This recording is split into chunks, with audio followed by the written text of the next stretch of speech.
that's weird. This is the place he told me to come. Strange. Wait, what's that?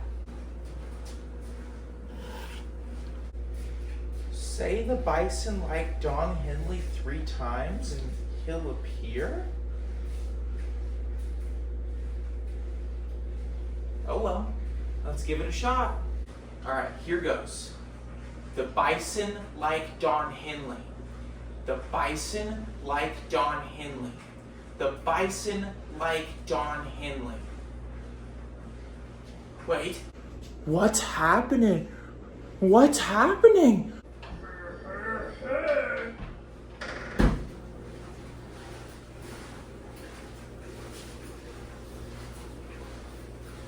I am the enigma that is your creative mind. I heard you were seeking assistance with creative balance.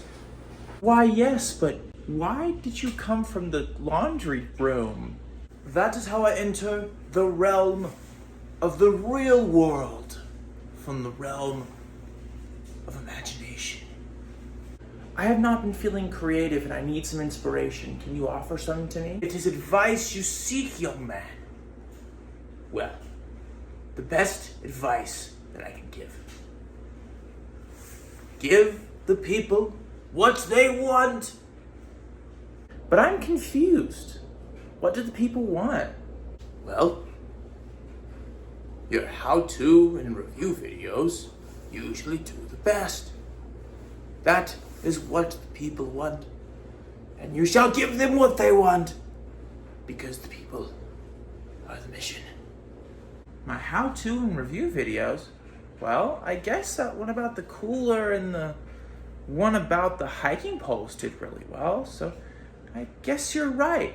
Thanks. Oh, there is no need to thank me, for I am a figment of your imagination, traveling through the creative block into the realm of the real world to assist you with your lack of creativity from beyond the block. Very well. I must return, for if I'm here too long, it will be detrimental to the balance of creativity and everything that is right. Goodbye. What's going on, online travelers? I got a product review for you guys today, and that is going to be my 6-month review of the Anker Solix Power Station. This power station has 6 AC outlets on the front, as you can see right here. This power station also has 4 USB-A outputs as well as 2 USB-C outputs that support fast charging. You've also got a 12-volt output right here, and you got the button to turn that on and off. All the AC outlets in the car charger have the button to turn them on and off to prevent phantom drain. This also connects to your phone via this Bluetooth button right here, and there's an app that you can use but we'll talk more about that app later. This particular model of the Anker Solix Power Station has a max capacity of 1,228 watt hours and a max output of 1,800 watts. Now, how those differ is the capacity, of course, is 1,228, and it can support devices that pull up to 1,800 watts for a short period of time. Now, a watt hour, for those of you that do not know, is a measure of electricity. It basically means how many watts something pulls or how powerful something is over a certain period of time. So for example, if you have a blender that's 800 watts whenever it's turned on, this thing can run that for a little more than an hour. I won't go too much into detail of the math about watt hours and such, but basically just know that it's a measure of electricity, and it's very important to do the calculations whenever you're buying a power station of how many watt or watt hours you need. Most devices have a wattage rating of a maximum and a minimum. The maximum that they'll pull versus the minimum. The maximum usually when it's first turned on. Usually my camping fridge, when I first plug it into this guy, it starts pulling about 40 watts, but drops down to about 25. So its max wattage is 40 watts. Now, whenever you pick out a power station, it's very important to figure out what's right for you. I kind of mentioned it just a second ago in terms of what you're powering. So for me, for example, I only use this power station to power one thing, and that's my camping fridge.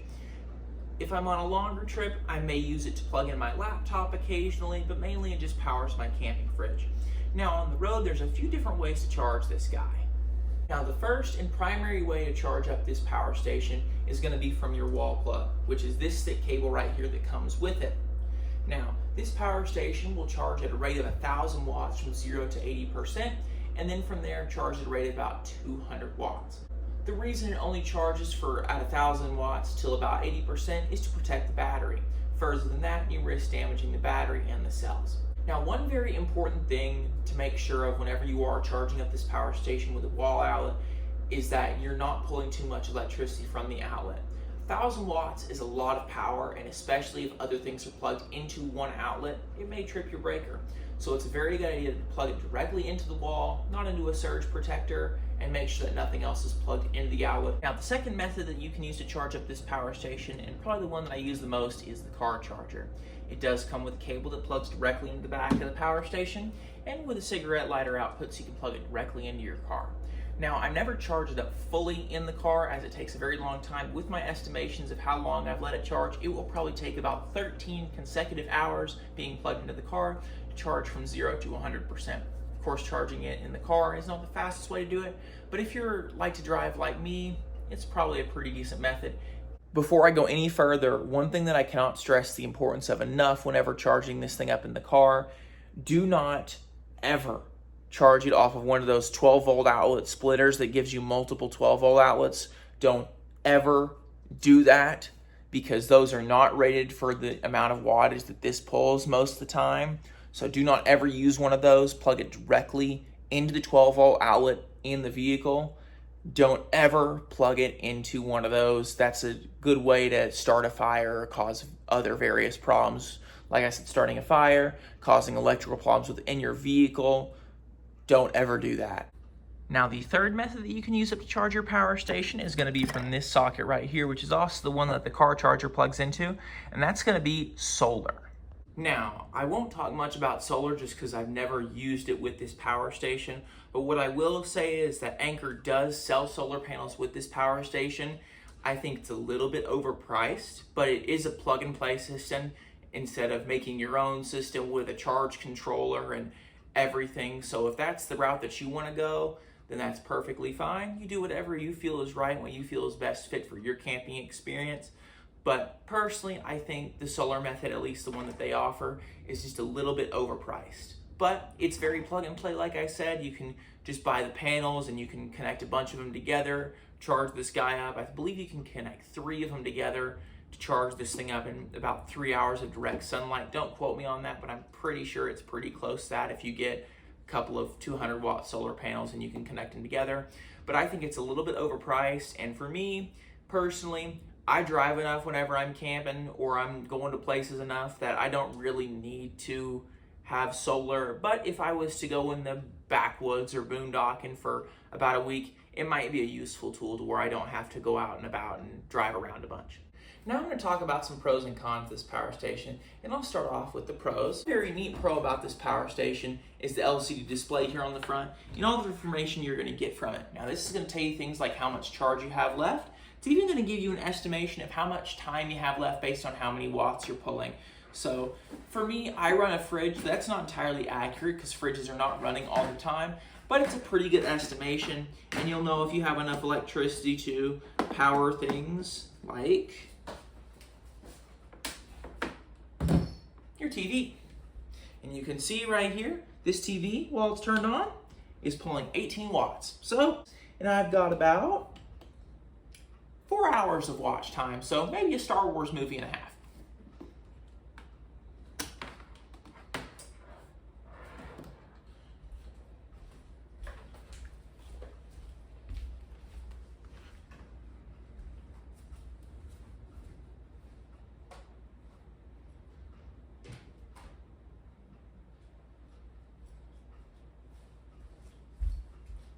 One thing that I really like about the power station is the light here on the front. It's got 3 different settings right here. You can see me toggle through them all. You just got to hit the button over and over again to get to each of them. I usually set this in front of the passenger seat down in the footwell, and I usually put a few things down there, and it's nice when I lose things down there because I got a light to find them, so it's really neat. Another pro for the Anker Power Station is the app controller you can see right here. Now you can turn on the outlets on and off on the power station. Another thing that you can do is you can actually change the rate of charge that the power station uses in this menu right here. So if you want it to only charge at 500 watts for whatever reason, you can do that. You can even turn on the lights on the front of the power station, make it do a little SOS symbol too. So that's pretty neat. But this is the app control. Now that I've talked about some of the pros of the power station, let's talk about some cons. The first con for this power station is that it's just a single unit. Now, this brand, Anker, and other brands such as EcoFlow are making power stations that have multiple units that can be connected together to increase the capacity. So that's the main con that I have for this one so far, is that it doesn't have that capability. Now, another con that I have for the power station is this back panel right here, and this thing is the end of me. I'll throw up a video of me trying to open it in real time so you can see how difficult it is. Now, usually I have something on hand to open this, and I'll just show you guys what it looks like to open with something on hand, even if you do have it. See, even with something on hand to open it, it is pretty difficult to open. Now, one more con I have about this power station is kind of a story that I have about when I purchased it. So when I purchased this power station, it comes with a few different odds and ends like charging cables, but it also comes with a dust cover. And that's basically a bag that fits over the power station, something you could accomplish with maybe a garbage bag or something like that. But I paid top dollar for this thing and I wanted my dust cover. And when I called Anker customer service, they were unable to help me. So this thing does have a really good warranty, but I'm just not sure I'd be able to redeem it if something were to happen just because their customer service is so bad. But I take good care of it, so nothing should happen to it, but that's just a knock towards Anker as a whole. I do appreciate their products. They're top of the line, but their customer service is horrendous. Now let's talk about some pricing for this power station. I bought this in March of 2024, so March of this year, for $750. Now, normally it retails for $800, or at least at the time it did, which is a pretty good deal for what you're getting. Now, let me talk about some pricing figures for this power station. I bought this in March of 2024, so this year, about 6 months ago, for $750. Normally, it retails for $800, and you can usually get a really good deal. Anker has sales going on all the time. They offer coupon codes if you open up an account, and you get credits, which is really neat, and they give you great deals on stuff.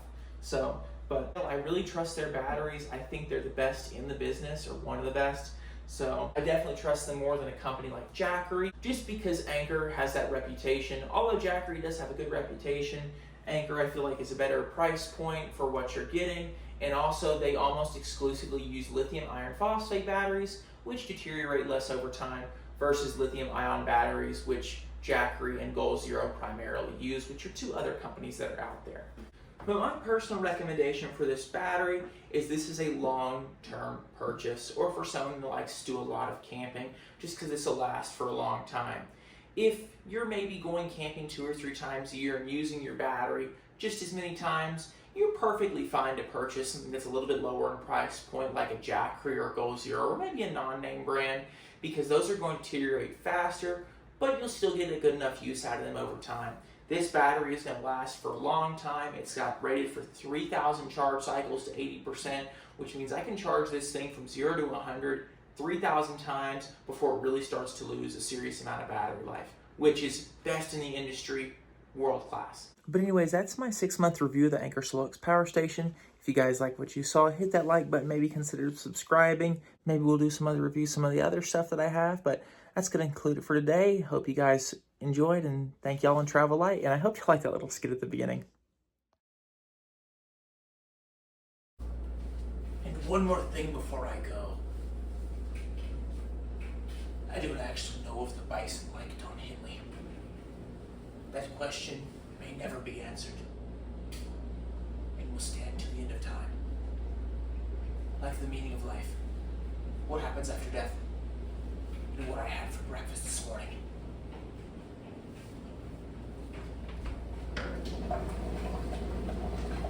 I must get on.